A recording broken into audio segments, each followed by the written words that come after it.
జగన్మోహన్ రెడ్డి తనపై తన పార్టీపై అసాంఘిక శక్తిగా ముద్ర వేయించుకునేందుకు ఏమాత్రం వెనక్కి తగ్గటం లేదు. ఏడాది కిందట చనిపోయిన కార్యకర్త కుటుంబాన్ని పరామర్శించడానికి బుధవారం పల్నాడు పరామర్శ యాత్ర చేసిన వైసీపీ అధినేత జగన్ చంపుతాం నరుకుతామన్న సందేశాలను తన క్యాడర్తో ఇప్పించారు. ఇదేంటని ప్రశ్నించినా రప్పమని నరుకుతామని మా వాళ్లు సరదా పడితే తప్పేంటని ప్రశ్నించారు. జగన్మోహన్ రెడ్డి ఈ మధ్యకాలంలో పర్యటనల పేరుతో ఊళ్లల్లోకి వెళ్తున్నారు. జన సమీకరణ చేసి రచ్చ చేయిస్తున్నారు. తెనాలి పొదిలి పర్యటనల్లో అలాగే జరిగింది. నిన్న పల్నాడు జిల్లా సత్తెనపల్లిలోని రెంటపాల్ల తమ కార్యకర్త విగ్రహావిష్కరణ పర్యటనలో ఇదే ఉత్సాహం మరింత ముదిరింది. చాలా మంది ప్లకార్డులు, ఫ్లెక్సీలను పట్టుకుని వచ్చారు. తొక్కి పడేస్తాం, రప్ప నరికేస్తాం అంటూ ఉన్న ఫ్లెక్సీలు సోషల్ మీడియాలో బాగా వైరల్ అయ్యాయి. అలాంటి ఫ్లెక్సీ పెట్టుకున్న రవితేజ అనే వ్యక్తిని పోలీసులు అరెస్ట్ చేశారు. ఫ్లెక్సీలో ఉన్న డైలాగ్ను ఆయన కూడా పలికి అదొక సినిమా డైలాగ్ అని, అలా అంటే తప్పేంటని అంటున్నారు. 5 ఏళ్లు ముఖ్యమంత్రి, మరో 5 ఏళ్లు ప్రతిపక్ష నేత, ఓ పార్టీకి నేతృత్వం వహిస్తున్నారు. ఇలా హింసాత్మక ఘటనలు ప్రేరేపించేలా ఓ కార్యకర్త చేసిన పనిని ఓ సినిమా డైలాగుతో వత్తాసు పలకటం ఎబ్బెట్టుగా ఉంది. అదొక సినిమా డైలాగ్ అని సింపుల్ గా తీసేసే విషయం కాదు. అయితే పోలీసులు అరెస్ట్ చేసిన వ్యక్తి తెలుగుదేశానికి చెందిన వాడేనని, అతనికి పార్టీ సభ్యత్వం కూడా ఉందని వైఎస్ఆర్సీపీ ఆరోపించింది.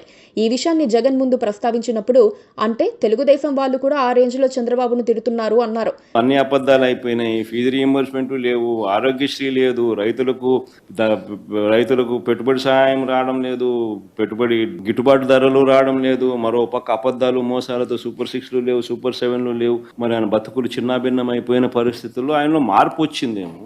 వచ్చి ఆయన కూడా టీడీపీ యాక్టివ్ మెంబర్ అయినా కూడా వైసీపీలోకి తాను చేరి టీడీపీ వాళ్ళ ఫోటోను, టీడీపీ వాళ్ళ మీద ఆయన ఆక్రోశం చూపిస్తూ ఏమన్నాడు, ఏ జాతరలో, గంగమ్మ జాతరలో పొట్టేళ్ళు తలలు నరికినట్టు రప అని నరుకుతానని చెప్పి ఆయన అంటానంటే దాని అర్థమైంది. మరి చంద్రబాబు నాయుడు అనే వ్యక్తి ఇంత మోసం చేస్తా ఉన్నాడు కాబట్టి ప్రజలు అంత కోపాన్ని చూపిస్తా ఉన్నారు. అందులో వాళ్ళ కార్యకర్తనే వాళ్ళ నుంచి మారి వైసీపీలోకి వైసీపీ కార్యక్రమంలో పాలు పంచుకొని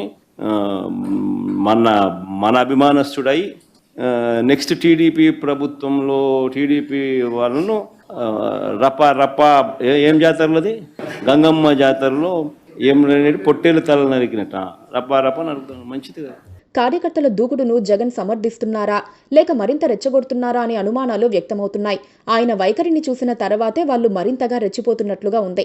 కార్యకర్తలను కాపాడుకోవడానికి వాళ్ళ అరెస్ట్ను తప్పుపట్టడాన్ని ఎవ్వరూ తప్పనరు. కానీ ఈ వ్యాఖ్యలను సమర్థించటం ఎంతవరకు సబబు? ఇప్పుడే కాదు, జగన్మోహన్ రెడ్డి వ్యవహార శైలి ఇంతకు ముందు కూడా ఇలాగే ఉంది. తెలుగుదేశం పార్టీ కేంద్ర కార్యాలయంపై దాడి జరిగి చాలా మందికి గాయాలైతే నా మీద అభిమానం ఉన్నోళ్లు చేసి ఉంటారులే అన్నారు. ఇలాంటివి తమ కార్యకర్తలకు, హార్డ్ కోర్ అభిమానులకు ఊపునిస్తుందేమో కానీ మామూలు జనానికి మాత్రం ఆయన స్థాయికి తగనిది అనిపించింది. వైసీపీలో కూడా కొంతమంది ఇక మీరు మారరా జగన్ సార్ అంటూ ప్రశ్నించడం కనిపిస్తోంది. ఏదైనా కుక్కను చంపే ముందు పిచ్చిదన్న ముద్ర వేయాలి. ఎవరైనా రాజకీయ నాయకుడిని బలి చేసే ముందు అలాంటి ముద్ర వేయాలని రాజకీయాల్లో చెప్పుకుంటూ ఉంటారు. ఇక్కడ జగన్ రివర్స్.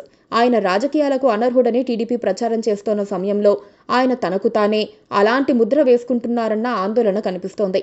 ఈ విషయాన్ని జగన్ అంగీకరించకుండా తనకు తాను బలిచుకునేందుకు రెడీ అవుతున్నారు. ప్రజాస్వామ్యంలో రౌడీ రాజకీయాలు బీహార్లోనే మనుగడ సాగించలేదు. జగన్ ఎందుకు నేర్చుకోలేకపోతున్నారు? Please subscribe to KTV Telugu. KTV Telugu.